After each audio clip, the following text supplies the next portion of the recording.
Right, so you give any kind of lecture, I like to start with something positive, a joke, music, whatever. But today is a little bit different. Today is a little bit special for me. My mom and my dad to stand up, real quick. The first time both my parents have ever seen what I actually do. This is a big deal for me. Right? I know the brother earlier talked about extended childhood. I'm 30 years old, I'm still a child.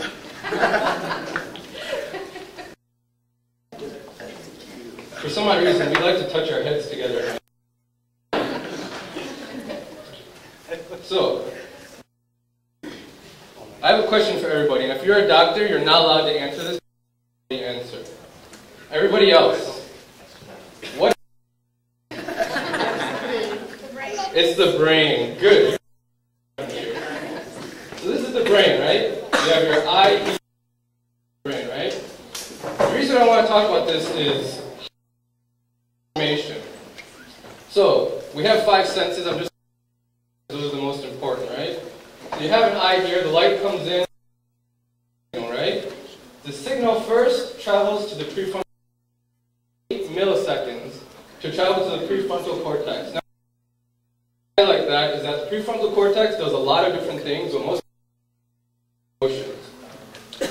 From there, 30 later, it travels to the cerebral cortex. That's information. That's where when you take information, you know what it is, right? So if the signal cortex that controls emotion and then travels to cerebral cortex, what does that tell you? You react emotionally before you understand.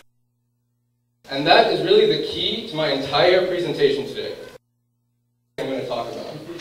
You have an emotional reaction, understand it consciously. And this is in terms of anything. So, how does the brain work? There are 3. First, you have your neurons and neural pathways, right? This is the pathway. What happens is when you start learning something, your neurons start creating these connections, these pathways. Now, if you think of your brain as a city, the actual neuron cell is a building, and these pathways. So in order to get anywhere, you need to have the building to start out with, and the next step, biochemicals. These are the endorphins. That's a classification of chemicals. Those are actually happy or bring you up. There are others that are opiates that bring you down. Chemicals, these are what create those pathways. These are pathways to connect between certain cells. Now, how that works, but they know that biochemicals play a big part in it. Your brain is a city, and these are the buildings and roads. You could think of civil engineers. They're the ones that create the roads, that create the construction workers that maintain them, right? Then the third important part is the electrical signal. This is what actually travels on the road. These are buildings and roads. These create the roads and maintain them. And this is where your actual thoughts are, the electrical signals that different neurons. So here's a neuron. You start off somewhere here with some sort of starting motion. You either go positive or negative. Now what happens is, the brain, or as you start thinking about positive things, pathways start to grow. Now it was found in research that it happens hours after an event, so it happens really quickly. Now they'll retract. Then if you have the same experience, they'll grow. They'll grow again and retract. Eventually the brain learns. If we're going to keep having these events or these experiences, these permanent. And they'll just create the road and it'll stay there. Here's the key. The brain, remember this, the brain is a stupid learning computer. It's a stupid learning computer. It's a learning computer because it learns, okay, if we're going to keep doing this, we're just going to make the roads, keep them going. But it's stupid in that the same process that takes you positive, negative. The brain does not differentiate. Whatever you keep thinking positive, your brain will learn positive. The brain will learn negative. It doesn't care. Now, this is in terms of emotion. This happens with you learn. So, instead of emotions, let's start out at home, right? You either go to the masjid or you go to. Which one are you going to go to? Well, let's say first time you go, it's real difficult, right? It's exactly the masjid. First time you go, you don't know the roads, you don't know the speed traps, you don't know the quickest way. It's very difficult the first time. A week later, you go again, right? It's a little bit easier. Okay, I went there the last time. Go the next week, next week, next week. I've been thinking about it. How many people have driven home from work and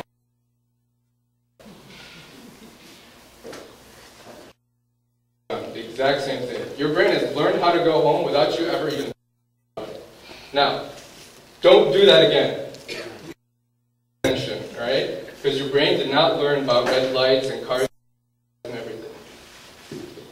Here's the thing. You learn how to go to the right? Eventually you're doing it without even thinking. Second nature. Same thing will happen if you start going to the bar. Okay, we're going to the bar now. I'm going to learn how to go to the bar.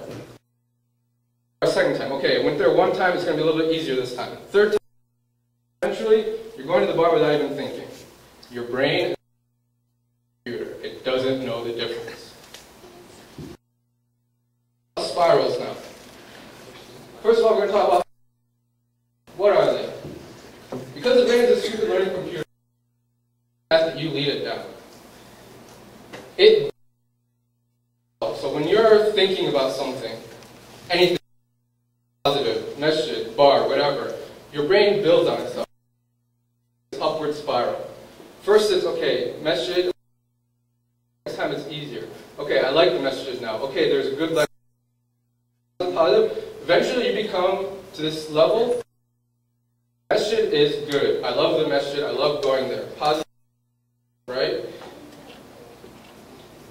Now, in psychology called Appreciative Inquiry. And Appreciative Inquiry was created by two of my professors, amongst other people.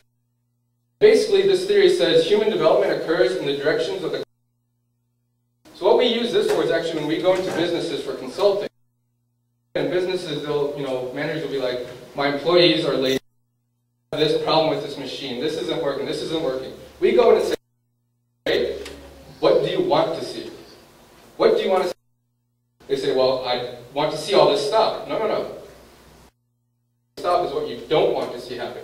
What do you want to see happen? It changes the game completely. What it does is they start thinking positives I want to get out of this. How do I create something? It's a completely different mindset. And it follows pathways, these same ideas.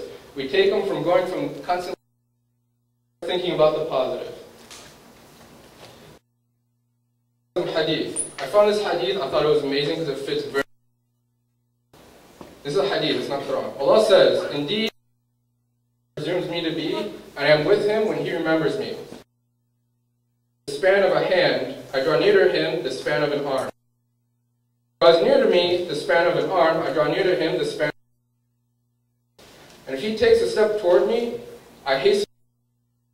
What is the Rasul saying here? Saying one step, the next one is easier. The next one is easier. Towards God, He starts coming towards you. What does it mean for making your life easier? He's making it easier for you to follow. So, there's different and whatnot. How does in practice do these upward spirals that work together, right? Taqwa is defined in abandoning haram, right? But before you do that, you have to start with iman.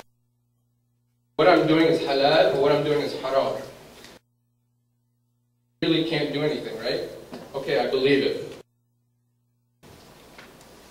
What do you do then? You actually have, right? It's the next level. Okay, now I'm working toward it. I'm following it, right? Another hadith. The servant will not acquire the status until he abandons what is harmless out of fear of falling into. Now the reason I brought up this hadith is this word right here. Why? Because once you create an upward spiral, right? Your brain starts learning, this is what I want to be doing, this is what I want to be doing. I pray 5 times a day, what's next? I fast, next? Constantly building, constantly growing, constantly teaching yourself Muslim. Eventually you reach a level where it becomes second nature. Of ihsan. It's not momentary. What does that mean? We have moments of iman, right? When then we run off and go to work and we completely forget about everything that, right? We have moments of, okay, let me take my mind off of it, right? Constant state, it's always there, it's second nature. Your brain can reach in terms of iman. This quote from the Quran, from those who have done good is the best reward, and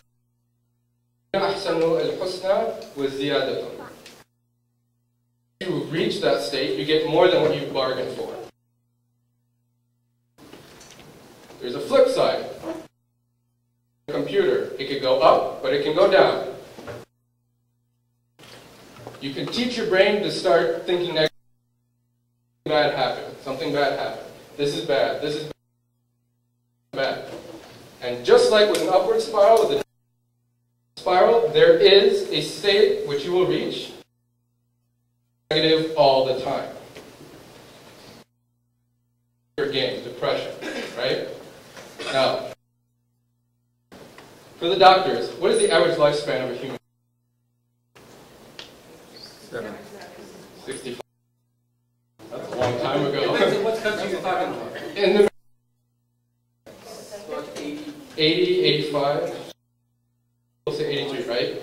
In your life, you have 83 years to figure out upward and downward spirals. Thousands of years of field research. And trillions of people he has researched. He knows you better than you know yourself. He knows exactly how to get you. It's not with the first, right? The shaitan will come and tell you, okay, go do something haram, right? Momentary win for him. Haha, I got you to do something. Then what? Jump to the next person? No. Here's what happens. Starts off, something bad happened to me. Something bad happened to me. Next day, something else bad happened to me. Something else bad happened to me. Something bad happened to me today, yesterday. Some things always happen to me that are bad, right? From that, you start training your brain, right? You start heading. Bad things always happen to me because aha, shaitan is starting to get you now. It's not that something bad happened to you, it's that it happens to you because you're a bad. Once you start thinking that, all sorts of negative, all sorts of bad things happen to you, right? Eventually, you get to the state of the downward spiral with what you did and all about who you are. Person. I wake up in the morning, I'm a bad person. I go to work, I'm a bad person. I come home from work, I'm a bad person. I'd say wife and children, but I don't have any. Talk to I'm a bad person. Everything you do becomes about you being a state of negativity. Now, why does shaitan? Why do you think? Because he's a bad person. Because he's a bad person. He's not a person, but very bad. Very bad. He's very sneaky. What? Become easy prey. How? What does that mean to be? Do bad things. It's okay to do bad things because you're That's part of it. It's easy to do bad things. That you're a bad person all the time. You do more bad things. You think you're shaitan yourself. Maybe you think you're shaitan yourself. Maybe you think you're right? Here's the thing. If you think you're shaitan, are you going to start repenting to God for what you do? No. Why would God accept my repentance? Why am I doing this prayer and accepting it? Why would I fast during Ramadan? Why would I accepting it? I'm a bad person. That is what loves to play. And that is what we call depression. You think that you're always a bad person, all you ever do is a bad person. Everything you do is about you being a bad person.